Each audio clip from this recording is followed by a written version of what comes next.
My YouTube channel world literature. आज जो topic discuss करने वाले हैं वो है the ministry of utmost happiness bye Arundhati Roy. Arundhati Roy का ये नॉवल है जिसको आज हम डिस्कस करने वाले हैं। फर्स्ट ऑफ ऑल हम इसका इंट्रोडक्शन देखेंगे, देन जो है वो इसका हिस्टोरिकल कॉन्टेक्स्ट एंड इसकी प्लॉट समरी को जो है वो डिस्कस करेंगे। The ministry of utmost happiness ये जो नॉवल है ये 2017 में पब्लिश हुआ था एंड इसको इंडियन राइटर अरुंधति रॉय ने लिखा है, जो कि इनका सेकेंड नॉवल था। इनका फर्स्ट नॉवल है the God of small things, उसके 20 ईयर्स बाद आया था the ministry of utmost happiness. Further discuss करते हैं इसके जॉनर को। ये जो आज नॉवल हम डिस्कस कर रहे हैं ये एक पोस्ट कॉलोनियल लिटरेचर है। इसको हम मैजिकल रियलिज्म भी कह सकते हैं, पॉलिटिकल लिटरेचर भी कह सकते हैं, यहाँ पर रियलिज्म भी जो है ना वो कह सकते हैं, क्योंकि इसमें रियलिटी भी दिखाई गई है, पोस्ट कॉलोनियल एलिमेंट्स भी इसमें हमें मिलते हैं एंड साथ में हमें पॉलिटिकल एलिमेंट्स भी इसमें मिलते हैं, क्योंकि इसमें इंडियंस एंड कश्मीरीज का जो है वो कॉन्फ्लिक्ट दिखाया गया है। अब जो है वो हम इसका बैकग्राउंड डिस्कस करते हैं कि एक्चुअली में जब ये नॉवल लिखा जा रहा था 2010 एंड 1980s के बाद का जो टाइम पीरियड है, उस टाइम पे इंडिया में क्या हो रहा था, कश्मीर में क्या हो रहा था एंड कश्मीरीज अपनी इंडिपेंडेंस के लिए कैसे जो है वो फाइट कर रहे थे। तो बैकग्राउंड में जो है ना वो अरुंधति राय खुद बताती हैं कि मैं जो है ना वो किसी और नॉवल पे जो है वो काम करी थी 2007 के टाइम पे।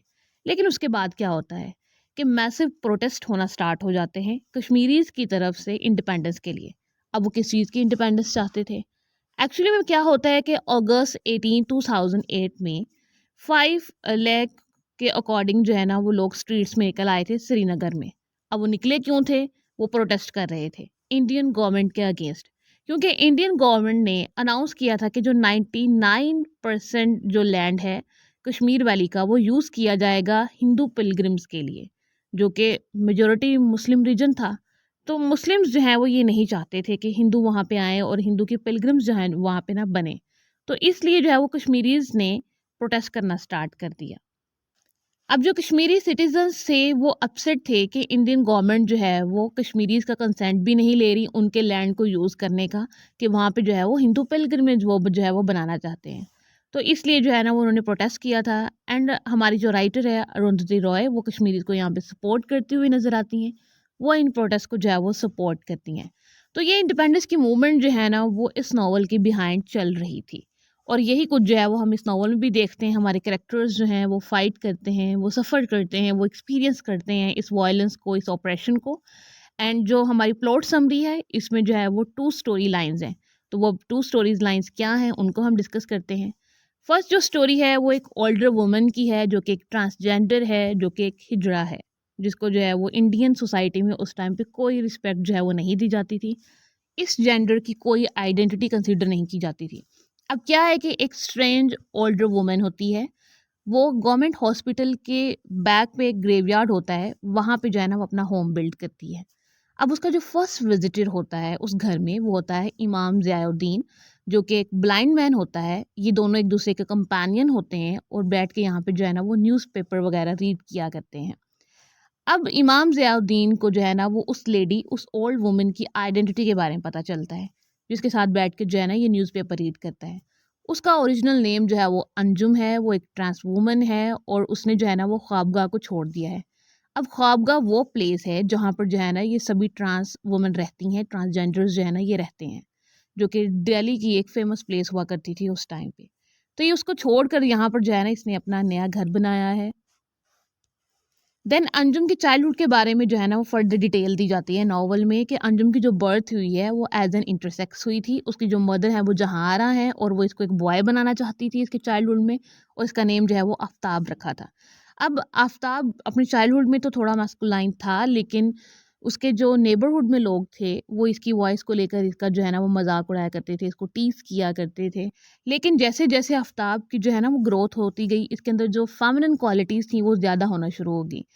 और इसके जो फादर थे आफ्ताब के, वो भी चाहते थे कि आफ्ताब जेंडर चेंज सर्जरी करवाए, जिसके बाद जो है वो अपनी मस्कुलिनिटी पर फोकस करे। और इसके फादर जो हैं वो आफ्ताब को बहुत ज़्यादा जो है ना वो ब्रेवरी की स्टोरीज सुनाया करते थे, मेल्स की स्टोरीज जो है वो सुनाया करते थे। लेकिन आफ्ताब का जो है ना वो कोई इंटरेस्ट जो है वो मस्कुलिनिटी की तरफ नहीं था, उसने जो है ना वो फेमिनिनिटी को जो है वो चूज़ किया। लेकिन आफ्ताब जो है वो एक ट्रांस वूमन से मिलता है और उसको फॉलो करता हुआ जो है ना वो ख्वाबगाह तक जो है वो पहुँच जाता है। अब वो जब ख्वाबगह तक पहुँचता है तो ये अपनी 15 ईयर्स की एज तक उस ख्वाबगह को जो विज़िट करता रहता है और 15 ईयर्स के बाद अपने पेरेंट्स को छोड़कर हमेशा के लिए जो है ना वहाँ पे शिफ्ट हो जाता है। अब जब ये ख्वाबगह में शिफ्ट होता है तो वहाँ पर जाकर जो है ना ये सर्जरी करवाता है और एक फ़ीमेल की लाइफ़ को जो है ना वो स्पेंड करना शुरू कर देता है। उसके बाद इसकी जो आइडेंटिटी है वो अंजुम की बन जाती है। अब अंजुम जो है वो एक सक्सेसफुल ट्रांस वूमन थी। इसकी एनजीओज़ जो हैं वो इंटरव्यू लेती हैं, जर्नलिस्ट इसके इंटरव्यूज़ लेते हैं, ह्यूमन राइट्स ग्रुप जो हैं वो इसके इंटरव्यूज़ लेना शुरू कर देते हैं। और ये एक ब्यूटीफुल वुमन थी जो कि एग्रेसिव फेमिनिनिटी जो है ना वो रखती थी। एक दिन अंजुम को एक मॉस्क के बाहर जो है ना वो बेबी मिलता है और वो एक बेबी गर्ल होती है। ये उसको वहाँ से उठा लाती है और उसका नेम जो है ना वो ज़ैनब रखती है। अब ये उस बेबी को अडोर करती है और डिसाइड करती है कि इस बेबी की अपब्रिंगिंग जो है वो मैं करूँगी। इसके जितनी भी ग्रोथ है उसमें जो है ना मैं इसकी हेल्प करूँगी या फिर इसको जो है ना मैं अपनी डॉटर समझ के जो है ना वो पालूँगी। तो अंजुम जो है वो ज़ैनब को अडॉप्ट कर लेती है और उसे जो है ना वो अपनी ही लाइफ़ की टेरिफाइंग स्टोरीज़ सुनाती है। उसके बाद ज़ैनब की एज आ जाती है कि वो अब स्कूल जाने के लिए जो है ना वो रेडी होती है। अब जब ज़ैनब को स्कूल जाना था तो ये काफ़ी इल हो जाती है। अब उसकी बीमारी की वजह से अंजुम को ख़्याल आता है कि मुझे चाहिए कि मैं ना इसको एक पिलग्रिमेज पे लेकर जाऊँ ज़ाकिर मियाँ के साथ, जो कि एक मुस्लिम साइट है गुजरात में। अब ये वहाँ पर जाती तो है, लेकिन वहाँ पर जो है ना वो इन पर अटैक हो जाता है जिसमें ज़ाकिर मियाँ की जो है वो डेथ हो जाती है और अंजुम जो है ना एक ट्रांस वुमन होने की वजह से वहाँ से बच जाती है और उसके बाद ये ज़ैनब को वापस ले आती है वहाँ से और उसको एज़ अ बॉय जो है वो ट्रीट करती है ताकि वो सोसाइटी की ब्रुटैलिटी से उसे बचा सके। उस्ताद कुलसूम भी जो कि इस ख्वाबगाह की हेड हैं जहाँ पे अंजुम जो है वो रह रही है, वो अंजुम के इस डिसीजन के अगेंस्ट होती हैं कि वो एक बेबी को जो है वो अडॉप्ट कर रही है और उसकी जो है वो अपब्रिंगिंग करेगी। तो अंजुम जो है वो ख्वाबगाह को जो है ना वो अपसेट होकर छोड़ देती है और उसके बाद गवर्नमेंट हॉस्पिटल के बिहाइंड जो है ग्रेवयार्ड में अपना एक होम जो है वो बनाना शुरू करती है और ज़ैनब को सईदा की केयर में छोड़ देती है। सईदा जो कि एक मॉडर्न वर्ड है, यहाँ पे इन ट्रांसजेंडर के लिए जो है ना वो यूज़ किया जाने लगा था। अब ज़ैनब जो है वो सईदा की केयर में रहना शुरू कर देती है। अब ग्रेवयार्ड में क्या होता है, अंजुम जो है वो स्लोली अपनी एंसेस्टर्स की ग्रेव्स के सराउंड जो है ना वो छोटे-छोटे होम बनाना शुरू करती है। अब इसका जो नेक्स्ट विज़िटर होता है वो सद्दाम हुसैन होता है, जो कि एक अनएम्प्लॉयड दलित यंग मैन है और वो एक मिशन पर आया होता है यहाँ पर। वो मिशन उसका ये था कि सद्दाम हुसैन के फादर का जो है ना वो मर्डर हुआ था और उसके फादर का मर्डर एक पुलिस ऑफिसर ने किया था। तो ये उस पुलिस ऑफिसर को जो है ना वो ढूँढने के लिए यहाँ पर आया था। तो अब ये उसको तो ढूँढ रहा था। ये अंजुम को एडवाइस करता है कि तुम्हें चाहिए कि तुमने यहाँ पे घर तो बना लिए हैं। तुम इन्हें जो है ना वो रेंट आउट करो और यहाँ पे जो है ना वो रेंट लेना शुरू करो और ये सब के लिए जो है ना वो एक कम्युनिटी बनाओ ताकि लोग यहाँ पर गेस्ट हाउस में आएँ और इसको आकर रेंट पर लें। इससे तुम्हें भी फ़ायदा होगा और कम्युनिटी को भी जो है ना वो फ़ायदा होगा। जल्द ही अंजुम जो है वो इस होम को जन्नत गेस्ट हाउस का नेम दे देती है और फ्यूनरल सर्विसेज का जो है ना वो नेम दे देती है कि यहाँ पे जो है ना वो फ्यूनरल सर्विसेज भी होती हैं और ये गेस्ट हाउस भी है, तो कोई भी जो है ना वो यहाँ पर आकर रह सकता है। सभी के लिए जो है ना वो यहाँ पे एक प्लेस जो है वो बनाई गई है। मीन्स के जितने भी आउटकास्ट हैं, इवन के जो भी डाउन ट्रोडन मेंबर हैं सोसाइटी के, जिसमें दलित्स भी इंक्लूड थे जिनको जो है वो आउटकास्ट माना जाता था उस टाइम पे। तो ये एक प्लेस जो है वो सभी लोगों के लिए बनाई गई थी। अब यहाँ तक जो है वो एक स्टोरी लाइन चलती है। अब नेक्स्ट स्टोरी जो है ना वो इन 4 कैरेक्टर्स से स्टार्ट होती है। इसमें जो 4 कैरेक्टर्स हैं वो बिप्लैब है, नागा है, मूसा है एंड तिलू है। बिप्लैब, नागा, मूसा ये तीनों मेल्स हैं एंड तिलू जो है ये फीमेल है। अब क्या था, ये सारे यूनिवर्सिटी फ्रेंड्स हैं और बिप्लैब, नागा, मूसा जो है ना ये लव करते हैं तिलू से। तो अब ये लव ट्रायंगल जो है वो कैसे चलता है वो उसको हम आगे चलकर जो है वो देखते हैं। अब बिप्लैब जो है वो एक ब्यूरोक्रेट है और इंडियन गवर्नमेंट को भी यहाँ पे जो है ना ये रिप्रेजेंट कहीं ना कहीं करता है। बट बिप्लैब जो है वो इतना कोई हिपोक्रेट नहीं है, ना ही तो ये करप्टेड मैन है। अब किसको पता चलता है कि तिलो जो है ना वो मिसिंग है। अब बिप्लैब जो है ना वो एक लंबे टाइम से जो है ना वो तिलो से लव करता है, लेकिन ये सीक्रेट रखा हुआ है। इसने कभी जो भी जो है ना वो तिलो को बताया नहीं है कि मैं तुम्हें इंटरेस्टेड हूँ, लेकिन ये यूनिवर्सिटी लाइफ से जो है ना से एक दूसरे के साथ है। अब नेक्स्ट जो है वो तिलो जो है वो मूसा को भी जो है वो डेट कर रही थी, जो कि कश्मीरी आर्किटेक्ट है। उसके बाद बिप्लैब, नागा, मूसा एंड तिलो, इन चारों का जो है ना ये एक लव अफेयर बना हुआ था। बट तिलो जो है ना वो इसमें से नागा को चूज करती है। करंटली बिप्लैब जो है वो कश्मीर कॉन्फ्लिक्ट में बिजी था। इंडियन आर्मी की जो एट्रोसिटीज़ हैं ये इनको हैंडल कर रहा था और नागा जो है वो जर्नलिस्ट है इस टाइम पे और बिप्लैब जो है वो नागा को जो है वो थोड़ा बहुत करप्टेड मैन जो है वो मानता है, लेकिन नागा खुद को जो है वो करप्टेड कहीं से भी नहीं मानता है। अब क्या था, बिप्लैब एक दिन कश्मीर में एक असाइनमेंट पे काम कर रहा था कि उसको एक फ़ोन कॉल जो है ना वो रिसीव होती है, जिसमें उसको बताया जाता है कि तिलो को जो है ना वो अरेस्ट कर लिया गया है। बिप्लैब जो है ना वो तिलो के लिए फ़ौरी काम करना शुरू करता है और नागा को कहता है कि तिलो को जेल से जो है ना वो कलेक्ट करके ले आओ, वहाँ से उसको फ्री करवा कर जो है ना वो लेकर आओ। उसके बाद नागा एंड तिलो जो है ना वो एक दूसरे से शादी कर लेते हैं। अब इनकी जो शादी है वो बहुत देर तक जो है वो नहीं चल पाती है।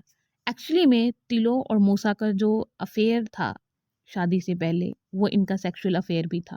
तिलो इवन के प्रेग्नेंट भी हो जाती है, लेकिन ये अपनी प्रेगनेंसी को जो है वो टर्मिनेट कर देती है। उसके बाद जब इसकी नागा से शादी होती है तो इसकी जो 14 इयर्स की जो ये मैरिज है वो डाइवोर्स में एंड हो जाती है। और उसके बाद ये बिप्लैप से अपार्टमेंट जो है वो रेंट पर लेती है और वहाँ पर कुछ टाइम रहती है। उसके बाद ये उस अपार्टमेंट को छोड़कर भी जो है चली जाती है। बिप्लैब उस अपार्टमेंट को विजिट करने के लिए आता है, तिलो जिसको छोड़कर गई होती है। अब उसके बाद ही जंतर मंतर में एक प्रोटेस्ट स्टार्ट हो जाता है और वो प्रोटेस्ट जो है वो गांधीयंस कर रहे होते हैं, जो कि एंटी करप्शन प्रोटेस्ट था, जो कि करप्शन के अगेंस्ट जो है ना इन्होंने हंगर स्ट्राइक जो है वो की हुई थी। अब अंजुम एंड सदाम हुसैन जो है ना वो बाहर जब आकर देखते हैं कि प्रोटेस्ट हो रहा है, तो वहाँ पर देखते हैं कि क्राउड में जो है ना वो एक बेबी भी है और वो बेबी जो है ना वो रोड पर है, पड़ा हुआ है। अंजुम जो है वो उस बेबी को उठाने की कोशिश करती है, लेकिन सभी जो ब्यूरोक्रेट्स थे, वहाँ पे पुलिस मैन थे, वो कहते हैं कि इस बेबी को जो है ना वो पुलिस को दे दो और इस बेबी को तुम जो है ना वो अपने साथ नहीं लेकर जा सकती। लेकिन थोड़ी देर बाद देखते हैं कि बेबी जो है ना वहाँ से गायब होता है। एक्चुअली में वो बेबी जो है वो चोरी हो चुका है और उसको चोरी जो है वो तिलो ने किया होता है। और तिलो उस बेबी का जो नेम है वो मिस जबीन द सेकंड रखती है। एक्चुअली में मूसा की जो है ना एक डॉटर थी और एक वाइफ थी, आरिफा। 1990s में इंडियन आर्मी कश्मीर पर अटैक करती है और मूसा की डॉटर और उसकी जो वाइफ है उसकी डेथ हो जाती है। उस चीज़ को कंसोल करने के लिए तिलो जो है इस डॉटर को जो है ना वहाँ से चोरी करती है और उसका नेम जो है जबीन द सेकंड रख देती है, मूसा की फर्स्ट डॉटर के बाद। तिलो जो है वो सिर्फ मूसा के लिए सारा जो है ना वो कुछ करती है, लेकिन पुलिस जो है वो अभी तक उस बेबी को ढूंढ रही है, जो बेबी गर्ल जो है उस क्राउड से चोरी हुई थी और वो तिलो को भी जो है वो ढूंढ रही थी। तो तिलो का एक फ्रेंड होता है डॉक्टर आज़ाद भारतीय, जो कि इसको सजेस्ट करता है कि तुम जो है ना वो जन्नत गेस्ट हाउस जाओ। वहाँ पे जो है ना उसको सदाम हुसैन का कार्ड भी देखा है, ये तुम्हारे लिए एक बेस्ट प्लेस है और ये तुम्हारे लिए एक सेफ प्लेस होगी। तो तिलो दहन जो है ना वो इस जगह को विजिट करती है और वो उस बेबी गर्ल को भी वहाँ पे लेकर जाती है और परमानेंटली उस हाउस में रहना शुरू कर देती है। वहाँ पे तिलो जो है ना वो अब टीचर बन जाती है और लोकल चिल्ड्रंस को एजुकेशन देना शुरू करती है और अपने काम को भी बड़ा एंजॉय कर रही होती है और सबकी जो है ना ये हेल्प करती है और बड़ा पीसफुल इन्वायरमेंट होता है इस गेस्ट हाउस का। ज़ैनब और सदाम एक दूसरे से जो है वो लव करते हैं और इनकी जो है वो शादी हो जाती है। ज़ैनब वही गर्ल है जिसको जो है वो अंजुम ने अडॉप्ट किया था एंड सदाम जो कि एक अनएम्प्लॉयड दलित बॉय था। तो इन दोनों की जो है वो मैरिज हो जाती है। उसके बाद जो है ये यहाँ पर इसी गेस्ट हाउस में जो है ये भी रह रहे होते हैं। मिस जबीन दी सेकंड भी रह रही होती हैं, जो जिसको जो है वो तिलो ने अडॉप्ट किया था। और यहाँ पे हर तरफ पीस होता है, लव होता है एंड सेफ्टी होती है। और यहाँ पे कोई भी आउटकास्ट जो है वो आकर रह सकता है, कोई भी सोसाइटी का डाउन ट्रोडन मेंबर जो है ना वो यहाँ पर आकर रह सकता था। ये एक वेलकमिंग प्लेस थी हर किसी के लिए। एंड इसी के साथ ये जो नॉवल है वो एंड हो जाता है, क्योंकि अब हर तरफ पीस हो चुका था और गेस्ट हाउस में भी बहुत ज़्यादा पीस था और हर किसी ने जो है ना वो एक दूसरे से लव के साथ, केयर के साथ जो है वो रहना शुरू कर दिया था। एंड इसीलिए इसको जो है ये टाइटल भी दिया जाता है, the ministry of utmost happiness. इसी गेस्ट हाउस की वजह से इसको टाइटल दिया गया है कि एट द एंड जो है ना वो एक गेस्ट हाउस बनाया गया और उसमें जो है वो पीस है, जहाँ पर हैप्पीनेस की मिनिस्ट्री है। आज के लेक्चर में बस इतना ही। आई होप कि यहाँ तक की जो लेक्चर है वो आपको समझ आया होगा। वीडियो को लाइक और शेयर और चैनल को ज़रूर सब्सक्राइब कीजिएगा। Thanks for watching my channel.